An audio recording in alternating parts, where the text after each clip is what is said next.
big celebrations as the rain continues to fall. My goodness, it was certainly very patient. Ricky Ponting, Tim Payne alongside me as we see the men in magenta celebrate what was, in the end, an emphatic victory and their second in Big Bash history.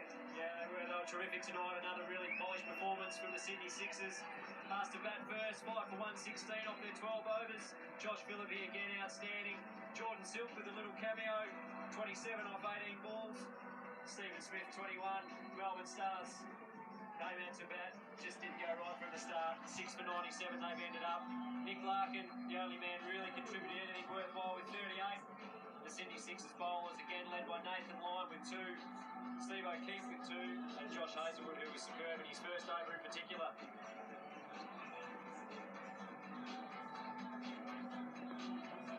Rick, what on earth happens, we've said this before in the past, to the Stars?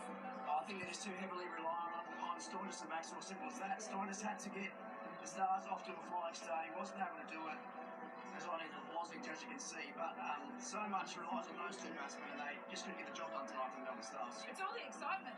That's what your voice is going to. So it's been a big night. I was coming this morning. I knew when I got on the plane that I was going to struggle, but I was just going to make it through. Well done. All right, let's go up to JB. I better just turn myself on, Flynn. Might have to do the Might same do it with you. myself. There we go, okay. Hey, well done to the Sixers.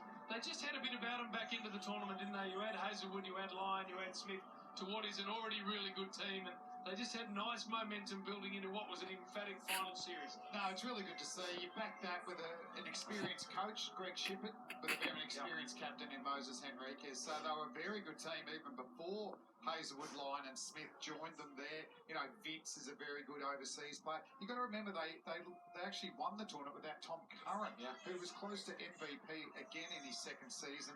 Jackson Bird misses out, a very good fine bowler for himself. But I think the Sydney Sixers are a well-oiled machine, and significantly, they beat the second-best team, Melbourne Stars, 3 times out of 4 games. So this is a well-deserved BBL title to those men on screen. Yep, twice in the final series they knocked off the Stars, so no argument to them as champions. What about your Stars, Flynn? They get to the big dance, and then it just doesn't work. Yeah, I think the qualifying final was the significant one. They had the chance to win one and have a home final. Didn't work that way. Ricky Ponting talked about it too, relying on Stoinis and Glenn Maxwell. I think they'd give a tip to Nick Larkin, a younger player. He's certainly invested in. Hilton Cartwright, unfortunately injured, but they've got players who have underperformed for a couple of years. They need more batters with the bat. I think their bowling's pretty good. So, as Maxwell said, we'll come and give ourselves a chance again next year. All right, thanks for that, Flynn. Been great working with you all summer, of course. Let's get back down to you, Mel. Those boys are going to enjoy themselves tonight. No doubt about it. They're already, I think, pretty happy, and well done to you guys as well. We're going to go through some match highlights. Rick, I know your voice is struggling, but I'm going to engage you just one more time. Please don't.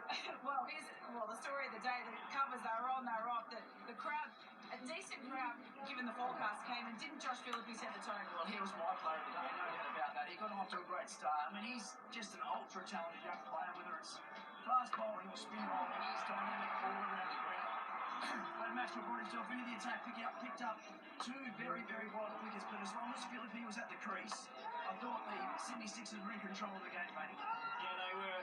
And I thought Jordan Silk as well, this stage of the game, it could have gone either way. They could have been, only put 100 or 90 on the board. He came out, he rotated the strike, he found the boundary, which he hasn't been able to do a lot this BBL. Importantly, he built the partnership with Philippe, which got them to the total they were after, and then came out straight away. Marcus Stoinis got him away to a good start. Lost his wicket, unfortunately, towards the end of that first over, and from that moment on, the Sydney Sixers just took over. Steve O'Keefe again with the wicket of Maxwell, key wicket. Disastrous run out here. It was end of the night. It was a typical Melbourne Stars finals performance. It's what we've come to expect from them. Yeah, just unfortunately for them. Another spectacular collapse. Yeah, it was. Yeah. I mean, I keep saying it, but had to be Stoinis, had to be Maxwell. There's not enough in their middle order that they get in trouble to dig themselves out. So that's something I'll need to look at for next season. The body language certainly, Tim, it changes for the Stars. We saw a huge difference between tonight and 2 nights ago when they did what they did against the Thunder and then back to the losing ways before that. Yeah, absolutely. There's no doubt, like every side, particularly in 2020, you ride the momentum and you ride the confidence. And they came into tonight's game, I think, with some confidence. But again, I think Rick's already touched on it. They rely on too few. And the opposite side they played against tonight, the Sydney Sixers, they're the deepest side of the competition. They have nights where guys like Jordan Silk stand up when some of their big guns don't. And time after time, they just play a consistent, good brand of cricket, and they're hard to beat. A lot of soul searching for the Melbourne Stars to do once again. Not for these guys though. It's happy days and no doubt a happy night as well. We're off to a break.